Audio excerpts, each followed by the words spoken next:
السلام عليكم ورحمة الله تعالى وبركاته. جيتكم بحكاية جديدة تاع واحد الطفلة مظلومة.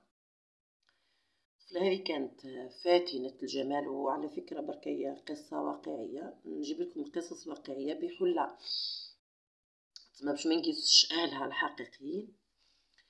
الطفلة هذه كانت فاتنة الجمال، يتيمة طيبة جدا، يشيء العلي القدير يجيها عريس منصب جماله، يعني حتى هو واش نقولكم، ركزولي على جماله.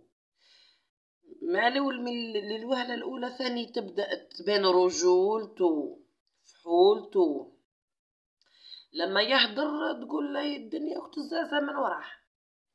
يقولك كيما يقولوها تنوض من بولتو بزغوخ. يا سيدي يخطب الطفيلة هذيك، الوعود ندير قعدت مخطوبة 3 سنين ديجا، خطبة 3 سنين يا سيدي. معليش بالك يوجد السكنة، بالك مي حتى لابي تاعو كبيرة، يعني السكنة يوجدها فيه ويم. ما علينا. الطفيلة هذيك مع الأول بعد مع ماشي الخطبة مع التعارف، بعد ما مد الكلمة بثتلو تصاورها. ركزوا لي ثاني على بثتلو تصاورها. السيد هذا يسكن في منطقة بالأحمر، تعرفوا تسمعوا بالأحمر ربي يرحمه. نهار اللي يعيطولو باش يرقي في البلاصة هذيك قال لهم والله ما ندخلها، اللي راح نرقيه جيبوهولي خرجوه من البلاصة هذيك باش نرقيه. ما علينا، الرقات ما يدخلوش البلاصة هذيك معروفة، يعني اللي تقول له البلاصة هذيك اللي يسكن فيها السيد هذا تقول كا لطيف، يقول كا لطيف. هو كي تشوفه كله ما تقول يعني تاع القرية الصغيرة هذيك ما تديهاش فيه كامل. يا سيدي يديروا العرس. قبل العرس بيامات ما قالها جيبي، مع انها اني كنت نقول يتيمه، جيبي لي فوطاي، جيبي انتي الفريجيدير، جيبي. هو قادر يشري لي العلمه، مي كي قاعد يقول لها جيبي او ماشي شح منه متعمد. دركم بعد نقول لكم علاه متعمد باش منه هكا للعبره البنات افهموا. كاين حوايج كي تشوفيهم في الراجل سي با لا بين تكملي. اول نقطه اللي قلت لكم عليها هذه تاع 3 سنين ما دخلهاش، ما علينا. ثاني نقطة تاع جيبي وجيبي وجيبي جيبي، ما علينا. ثالث نقطة انه اهلها قبل دخول الفطرة عادوا لاحظوا بنتهم بوهلت، كيما يقولها بوهلت، هي صح طيبة بصح زادت بوهلت. نهار العرس عليه وحدة تمسح لها في شعرها، وحدة تمسح في الحيوط تاع دار الناس، وحدة ما باليش انا كل وحدة واش قاعدة من اهله، كل وحدة واحد مشنفين بواحد الطريقة، جاو خارجين عادوا يزغرت واحد زغريت ان نورمال تقول لي زانديان. راحت الطفلة عيطولها ماليها اليوم الأول قالت لهم راني لاباس، الثاني راني لاباس، الثالث شحال قلت لكم بولت وعمرها ما راح تحكي لهم الحقيقة. اليوم الثالث هو اللي قال لها عيطي لماليك قولي لهم واش كاين. عيطت لماليها قالت لهم اليوم الأول كان معايا نورمال، اليوم الثاني كان معايا نورمال، اليوم الثالث كان معايا نورمال، مي اليوم الرابع مسكينة ما نعرفوش بيها ما قدرش يقرب لي. المهم ماليها ناس مليح كذا، صبري برك كذا. فات الشهر الاول فات الشهر الثاني ما صبرتش، حكات لمرت خوها قالت لها نقولك الصراحه راه ما قربليش خلاص. اول ما دخلنا للدار ضربها بكفرها، واني كنت فترة الخطبه راه غير يكفر عليا. ايوا كيف ما صارحتيناش قلت لعله يتعدل حاله، لعله مي السيد هذا هو الوضع، راه ما دخلش عليا ما قربليش خلاص. مع دخلنا للدار تاعو ضربها بكفرها، راح للشومبرا ما مخلي التصرف كل بيد في يدي الخو، المفتاح تاع السكنه في يدي الخو، تخرج من الدوش تلقى خوه في وجهها، حيرت. المهم من ذاك كي حكات لمرت خوها قالت لهم عليها ودرقوا على خاوتها، درقوا على الرجال. بشوي فات الشهر الاول الثاني الثالث الرابع الخامس، قالك لازم نقولوا لخاوتها. قالوا لهم هضروا معاه. كي يهضروا معاه قال لهم اختكم لي باصه. بداو يتفكروا هما في التصرفات تاعو، بداو يتفكروا في مالي كيفاش يتصرفوا، بداو يسكتوا المنطقه هذيك. اول حاجه المنطقه هذيك صح تاع سحور كارثه، قالك اللي يدخلها ما يخرجش منها سالم.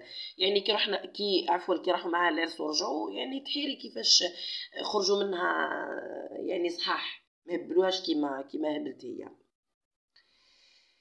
يا سيدي قربت العام، يخرطوا عليها يكذبوا عليها، صبري بركة حنا داويناه حنا رقيناه حنا ما نعرفوش واش فيها كنتو صبري انتي اللي ماكيش بنت فاميليا انتي.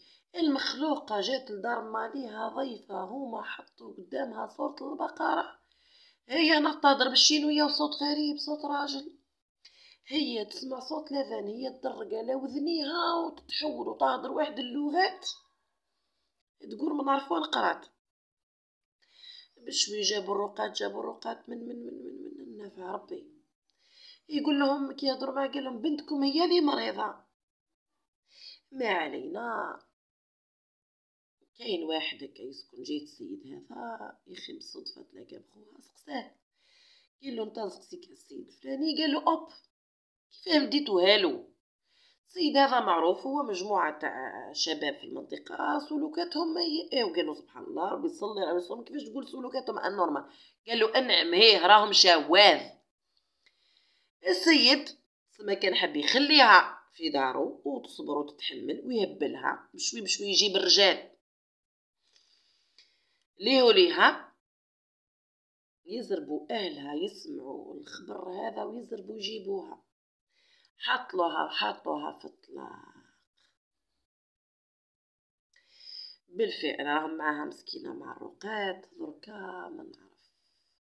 زادوا استفسروا شوية ظهرت العيلة هذه خاصة انه ماليه يعيطوا يبكي ويقولوا لها سامحينا ربي يعيشك.